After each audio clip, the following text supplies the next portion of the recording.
Today's video is brought to you by the Housing Assistance Council and the U.S. Department of Agriculture. The Housing Assistance Council improves housing conditions for the rural poor with an emphasis on the poorest of the poor in the most rural places. HAC offers services to public, nonprofit, and private organizations and maintains a special focus on high-need groups and regions, including Indian Country, the Mississippi Delta, farm workers, the Southwest Border Colonias, and Appalachia. Today's webinar is part of the series, Are We There Yet? Using performance measures to improve performance and illustrate success. Insert description of webinar. Insert biography.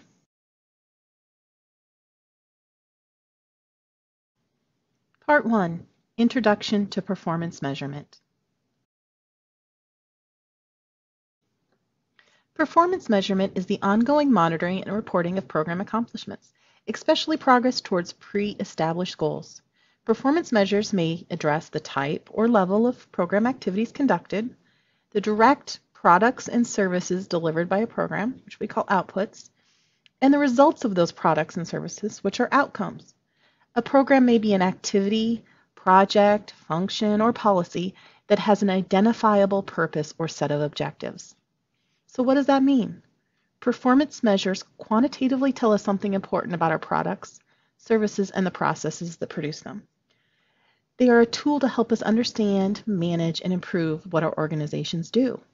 Performance measures let us know how well we're doing, if we're meeting our goals, if our customers are being satisfied, and if and where improvements are necessary. They provide us with information needed to make intelligent decisions about what we do. There are 8 important benefits of performance measurement. The first is, how do we know that we're providing services and products that our customers need? Second is, do we understand our processes, how we do our business? Third, to confirm what we know or reveal what we don't know. Do we know where our problems are?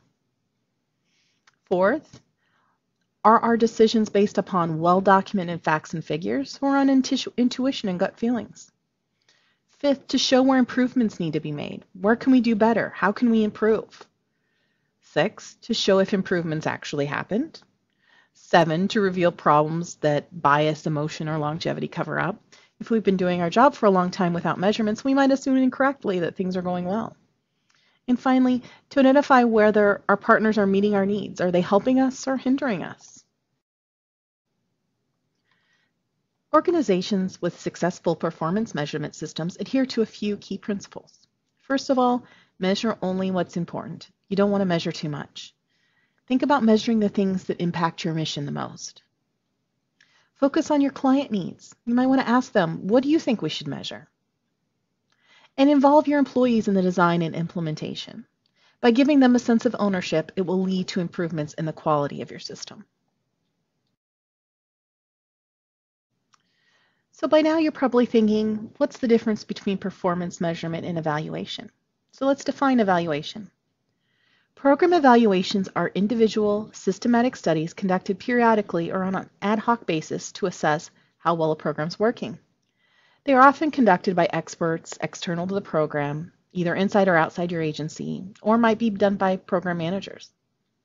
Program evaluation typically examines achievement of program objectives in the context of other aspects of program performance, or in the context in which it occurs. There are 4 main types of evaluations, all of which actually uses program measurements, along with other information to learn about the benefits of a program or how to improve it. The first one is a process evaluation or an implementation evaluation. This form of evaluation assesses the extent to which a program is operating as it was intended. It typically assesses a program's activities, conformance to statutory and regulatory requirements, program design, professional standards, or customer expectations. Outcome evaluation.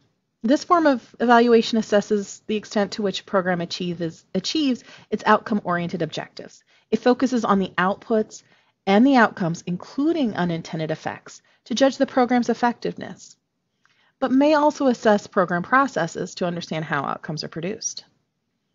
An impact evaluation is a form of outcome evaluation that assesses the net effect of a program by comparing program outcomes with an estimate of what would have happened in absence of the program. This form of evaluation is employed when external factors are known to influence the program's outcome in order to isolate the program's contribution to achievement of its objectives. And finally is the cost-benefit and cost-effective analysis. These analyses compare a program's outputs and outcomes with the costs to produce them. When applied to existing programs, they're also considered a form of program evaluation. Cost-effective analysis assesses the cost of meeting a single goal or objective that can be used to least costly alternative to meet its goal. A cost-benefit analysis aims to identify all relevant costs and benefits, usually expressed in dollar terms. We've talked a lot about terminology, but these three words you see on your screen right now will come up over and over again throughout the series. The first is inputs. The inputs include the resources required to operate the activity, so maybe staff time, money, or capital assets. The second is outputs. The outputs are the direct and tangible products from activity. So think about the number of units built, the number of families participating in housing counseling sessions. And then the outcomes are the long-term, sustainable, and sometimes attributable change due to a specific intervention or set of interventions. This one's much harder to grasp.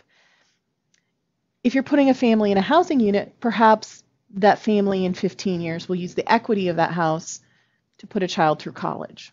Or just the fact of owning a house gives a sense of pride and increases educational achievement. It's much more difficult to measure. All high-performing organizations, whether public or private, must be interested in developing and deploying effective performance measurement systems, since it's only through such systems they can remain high-performing organizations. Establishing a sound performance-based management program is not an easy or a short task. As a matter of fact, getting a firmly established program will take years, not days or months. And afterwards comes the task of maintaining the program. Areas identified as needing to be constantly maintained, to which ongoing attention should be given, are listed on the right. Let's start with leadership. Never underestimate the role of leadership. Leadership is responsible for championing the cause, for getting the ball rolling and keeping it rolling. Without strong leadership, the program will not succeed. Leadership must be dedicated 24 hours a day, 7 days a week. Remember, a champion never rests on his or her laurels. Commitment. Everyone involved, especially those in leadership positions, needs to be committed to the program. The degree of commitment to the program will determine its degree of success. Commitment to the program should be non-stop, not just for certain periods of time. Faltering commitment will erode the program. Involvement. Performance-based management is inclusive, not exclusive. Thus, it should involve all interested parties, specifically stakeholders, customers, employees. Involvement is an area that can fall by the wayside. Management may assume that they know what the stakeholders, customers, or employees think, want, or need, and thus leave them out of the equation. Don't make this mistake. Keep all involved who should be involved. Communication. Communication is a partner to involvement. Communication is not just something that can be done once in a while, but something that needs to be done on a continual basis. Communicating with what's being planned, what's expected to happen, what has happened, and what corrections are being made as a result of what happened keeps everyone informed. It also keeps your performance measurements in the forefront, which is where it should be. Feedback. An ongoing feedback process will help make adjustments to the program to keep it operating effectively. Also, seeking and using feedback from stakeholders, customers, employees lets them know their opinion is valued and they're involved in the process. Resources. A sound performance-based program management must be adequately resourced, otherwise it can't function properly. Resources include people, money, and equipment. All must be appropriately stocked. Client or customer identification. Client identification is important to program-based management. Failing to identify and meet the needs of clients could be disastrous. You always want to keep your customer in mind. Learning and growth. Performance-based measurement is not a stagnant process. It requires learning and growth. Thus, organizations must keep pace with emerging technologies and trends in business and management. And then environmental scanning. As pointed out above, performance measurement is not a stagnant process. Therefore, Performance measurement doesn't operate in a stagnant environment, both external and internal environments.